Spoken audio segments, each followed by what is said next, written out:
free medical check-up dito ngayon guys sa Lourdes. Kaya guys, samahan nyo ako. At maaga tayo ngayon. Dahil para hindi tayo abutin ng maghapon sa kapila. Ngayon guys, pang 8 ako sa kapila dyan. Ayan. Dito sila guys sa tagiliran. Ayan, may nakaupo doon. Ayun doon pa sa likod ng kotse guys.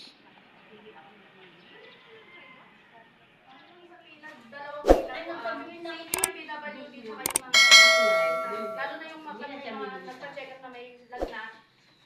Ano po, bukod po yung pila nila sa regular po na pasyente. So, palitan po para pareho pong gumagalaw.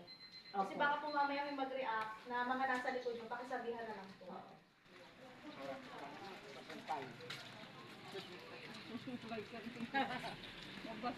Ayan guys, lilipat kami dito sa may simbahan. Ayan, nagpalista lang kami ron.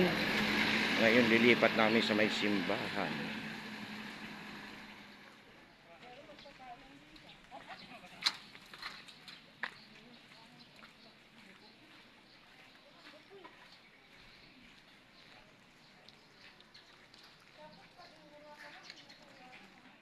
Ayan guys, si Padre Pio. Ayan guys, yung BP ko pala guys, 110/80 guys. Ayan, nagpa-BP na ako para malaman kung ano. Kasi naka-record dito yan sa papel. Lahat ng medicine ba, yung iniinom kong gamot, lahat yan. Ang BP ko ngayon, 110/80 guys. Ayan. Ito siya guys. Ayan guys, nandito pala ako sa loob ng simbahan guys. Ayan.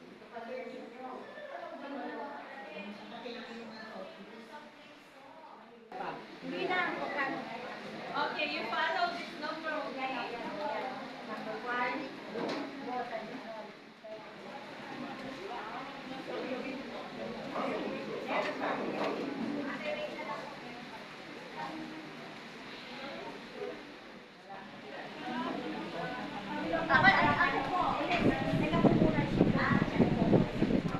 Na number 5 tayo, magpapa-ECG tayo.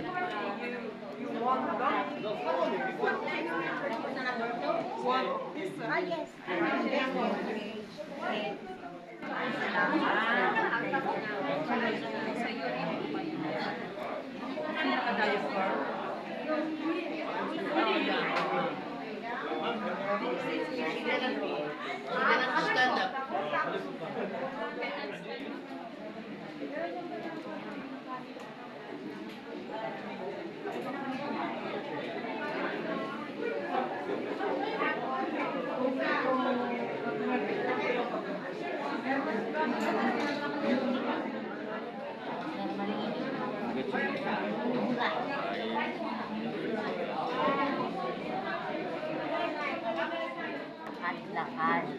Kung once a day kang magpuprutas, okay lang. Pero at least yung sinasabi niya, maglakad ka lang, maglakad ka. I can't control my sugar Yes. I cannot control my soft drinks. Tayo, binigyan lang tayo ng vitamins. Ayan, para sa puso. Dito siya guys. Hindi naman ako pwede bigyan ng medisina na iba, gaya ng lasartan. Kasi guys, normal yung findings ko.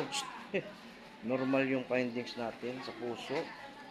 Ayan, sabi ng doktor, hindi ko na rin daw pwede, hindi na raw ako pwede uminom ng lasartan dahil ang aking blood pressure 110/80 guys. Kaya guys, napaka-laking pasasalamat natin sa Panginoon guys. Kahit ganito, naging normal siya, nadala natin sa exercise.